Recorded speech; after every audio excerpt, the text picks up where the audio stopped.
सलाम कीजिए आली जनाब आए हैं सलाम। आज हमारे साथ हैं दिन भर प्रफुल्ल पटेल। हम देखेंगे कि किस तरह प्रचार का काम कर रहे हैं। प्रफुल्ल भाई, इस बार का चुनाव जो है कैसा आपको अलग सा लग रहा है? कुछ हर तरफ कहा जा रहा है बीजेपी की वेव है, इस बार आप लोग का यूपीए का आना मुश्किल है, बीजेपी ऐसा दावा कर रही है। मैं लगातार 91 से इधर इस क्षेत्र से चुनाव लड़ते आया हूँ और इसलिए मेरे लिए कोई यहाँ पर कोई नयापन नहीं है। कोई चुनाव आया तो कोई परिस्थिति बदल गई, ऐसी कोई बात नहीं है। कोई यहाँ पर बाहर के जो फैक्टर्स होते हैं, लहर जो बोलते हैं, या कोई जिससे प्रभाव पड़ता है चुनाव में, ऐसी संभावनाएं यहाँ पर कम होती है। आप भी क्या प्रचार वगैरह अपने लेवल पे करती हैं? जैसे प्रफुल्ल भाई कह रहे हैं कि यहाँ सभाएं करते हैं। हमेशा से करती नहीं, जहाँ जहाँ प्रफुल्ल भाई नहीं जा पाते हैं, जैसे बड़े शहर में जाते हैं प्रफुल्ल भाई जी, छोटे गांव छूट जाते हैं जहाँ 20 घर की बस्ती है, 30 घर की बस्ती है, वहाँ हम जाने का प्रयास करते हैं। घर से प्रचार पर निकलने से पहले घर पर ही लोगों से मुलाकातों का दौर चल रहा है।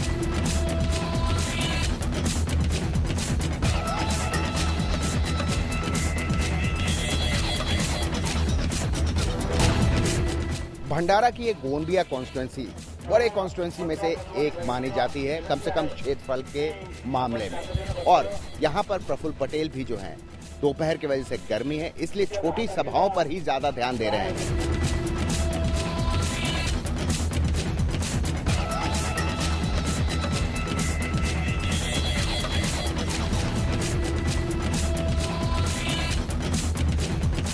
एंटी इनकम्बेंसी फैक्टर इस बार बहुत ज्यादा है यूपीए के खिलाफ। कहीं ना कहीं थोड़ा एक बैकफुट पे सरकार जरूर है। कहाँ पे आप गलती देखते हैं? चाहे वो 2G हो, कोल हो, CWG हो, विशेष करके 2-3 चीज़ों का इतना लगातार हल्ला होते रहा।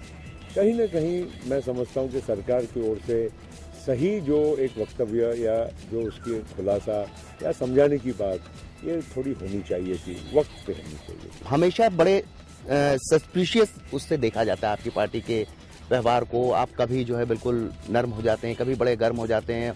एक भी ऐसा काम या हमारे मंत्रिमंडल में रहने के पश्चात बताइए कि जो सरकार की नीति के विपरीत या सरकार के किसी भी कार्यों का हमने बिना जिम्मेदारी से कभी उसका कथन किया हो या किसी का विरोध किया हो। शरद पवार जी एक कद्दावर नेता है, उनकी बल्कि मुझे तो अफसोस इस बात का है कि कांग्रेस पार्टी ने थोड़ा उनका ज्यादा सदुपयोग करना चाहिए था। चुनाव प्रचार के दौरान खाने का भी वक्त निकालना पड़ता है। ये फल खा रहे हैं क्योंकि दिन में पूरा जब घूमना होता है, इतनी गर्मी है, हजारों लोगों से मिलते हैं और लगातार एक के बाद एक कार्यक्रम होते हैं, इसलिए फल खाने से जरा हल्का भी रहता है और एक तरह से उसे एनर्जी भी काफी मिल जाती है।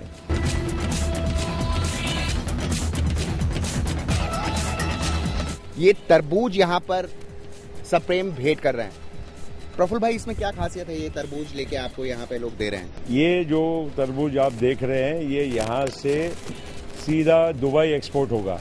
ये दुबई के बाजार में आपको यही तरबूज देखने मिलेगा और ये इसकी विशेषता यही है कि हाई क्वालिटी का है।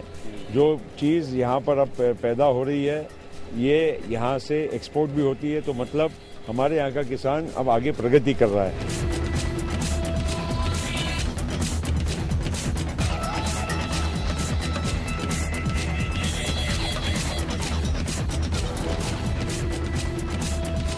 तो इस तरह से आज खत्म हुआ प्रफुल्ल पटेल के प्रचार का पूरा काम इस दिन का। सुबह छोटी छोटी सभाएं और लोगों से 1 to 1 मिलना और रात को रैलियां करना, क्योंकि गर्मी का वक्त है। लेकिन 10 बज चुके हैं। इस रैली के खत्म होने के बाद भी चुनाव प्रचार का काम खत्म नहीं होगा, क्योंकि बंद कमरों में भी बैठकों का दौर जारी रहता है। कैमरामैन OP जामलोकी के साथ प्रकाश पांडे, DD न्यूज, भंडारा, गोंदिया। आली जनाब आए हैं, ये 5 सालों का देने हिसाब आए हैं।